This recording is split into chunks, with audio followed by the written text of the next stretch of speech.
샬롬 평안하십니까? 9월 29일 수요일 큐티 함께 하도록 하겠습니다. 오늘 큐티 묵상 말씀은 호세아서 8장 1절로 14절까지의 말씀입니다.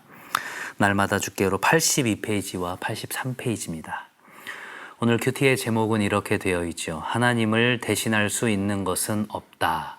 하나님을 대신하여서 무엇인가를 추구했었던 그 북이스라엘 백성들을 향한 하나님의 심판의 메시지를 통해서 우리가 영적으로 얻을 수 있는 교훈을 확인해 보도록 하겠습니다.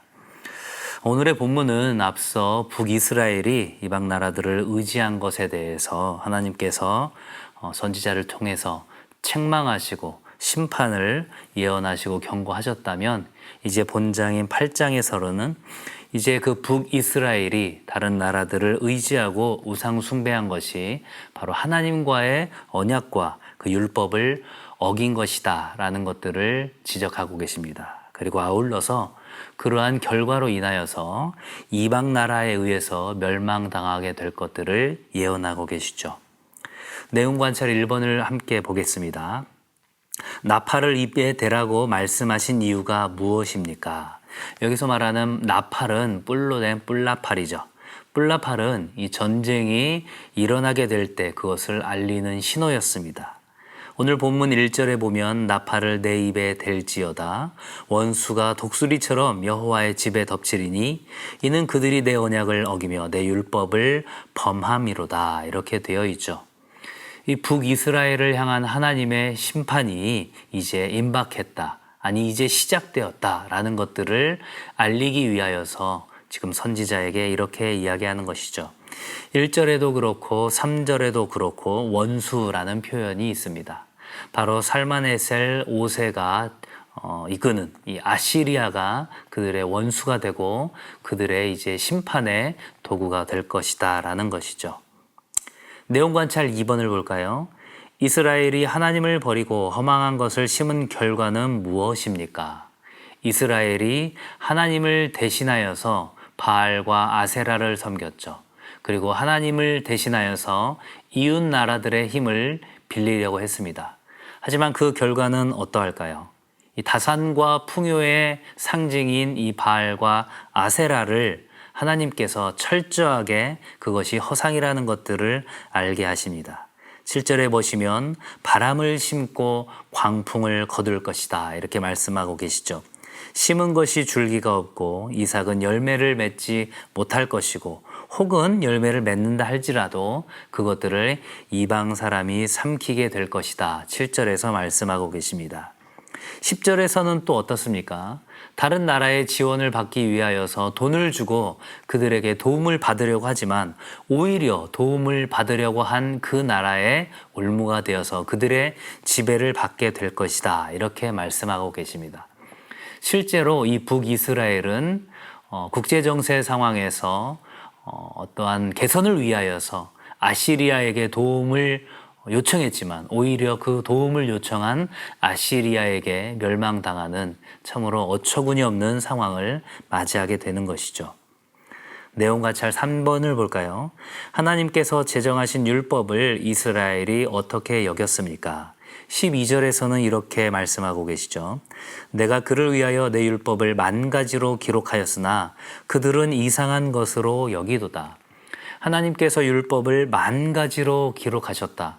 그만큼 세부적인 것들을 가지고 어떻게 하나님께 나아가야 할지를 그렇게 세세하게 자세하게 일러주셨다라는 것입니다.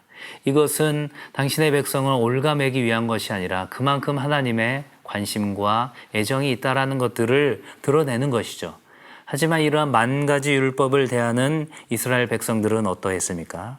그들은 이상한 것으로 여겼다, 이렇게 이야기합니다. 이 본문을 직역하면 이런 표현입니다. 자기들과는 아무런 관계가 없는 것처럼 여겼다. 그리고 지키지 않았다라는 거죠. 메시지 성경에서는 이렇게 표현하고 있습니다. 그들은 마치 글을 읽을 줄 모르는 것처럼 행동했다라고 이야기하고 있죠. 자기들과는 아무런 상관이 없는 것으로 생각하고 지킬 생각을 하지 않았다라는 것입니다. 이어지는 연구와 묵상 4번 문제를 볼까요? 여호와께 심판을 받게 될 이스라엘이 애굽으로 다시 가게 될 것이라는 말씀이 무엇을 의미하는지 묵상해 봅시다. 13절 마지막에 보시면 하나님께서 그 심판의 메시지를 이야기하시면서 그들은 애굽으로 다시 가리라 이렇게 말씀하고 있죠. 물론 여기서 말하는 것이 이집트로 다시 가게 될 것이라는 것을 의미하는 것은 아닙니다. 이집트가 어떤 나라였습니까? 바로 이스라엘이 비천한 노예로 살았던 곳이고 혹독한 고난을 겪었던 곳이죠. 이제 하나님께서는 다시 이스라엘을 이집트는 아니지만 다른 나라의 노예로 만드실 것이다 이렇게 말씀하시고 실제로 이 다른 나라는 바로 아시리아, 아수르가 되었다라는 것입니다. 마지막 삶의 적용 5번 문제입니다. 나는 살고 있는 곳과 상황에 따라 하나님을 섬기는 마음과 정성이 다르게 변하지는 않습니까? 거리가 아니라 사랑하는 마음의 결여가 신앙의 게으름을 주관하고 있지는 않은지 생각해 봅시다 라고 되어 있죠. 이 북이스라엘의 우상 숭배의 첫 그 시작점이 어디인가 라고 생각을 해보면 이제 남유다와 북이스라엘로 분열된 상황 가운데서 북이스라엘에 있는 사람들이 남유다의 그 예루살렘으로 예배를 드리러 가는 것이 번거로워졌습니다. 그리고 여러 가지 정치적인 이유로 여로보암 1세가 이제 베델과 단에 바로 금송아지를 만들었죠.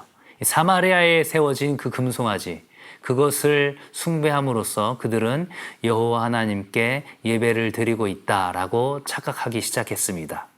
그것이 바로 하나님을 대신하게 된 시작점이었던 것이죠. 오늘의 우리 상황 가운데서 이 코로나19로 인해서 교회에 자유롭게 모이는 것이 참 제한되고 있는 상황입니다. 하지만 내가 있는 곳이 바로 하나님의 임재가 있는 곳이고 내가 바로 언제 어디서든 하나님께 예배하는 예배자로 나가야 한다라는 것들을 기억해야 할 것입니다. 그리고 어떤 상황 속에서도 주일에 드려지는 이 공예배를 내가 어떻게든 성수를 하겠다라는 그 주일 성수의 마음을 지키며 나가야 할 것입니다. 하나님을 대신하고 있는 그 무엇이 있다면 그 무엇이더라도 그 우상을 제거해야 하는 것이겠죠. 팀 켈러 목사님께서는 내가 만든 신이라는 그 책의 서문에서 이렇게 이야기하고 있습니다. 내가 만든 신은 반드시 나를 배신한다. 왜냐하면 그것은 내가 만든 신이고 하나님이 아니기 때문이죠. 하나님을 대신할 수 있는 것은 그 어느 것도 없다라는 것들을 생각하면서 온전히 하나님의 하나님 되심을 인정하며 하나님의 주권을 인정하며 하나님을 섬기며 나가는 우리 모두가 될 수 있기를 주님의 이름으로 간절히 축원합니다. 감사합니다.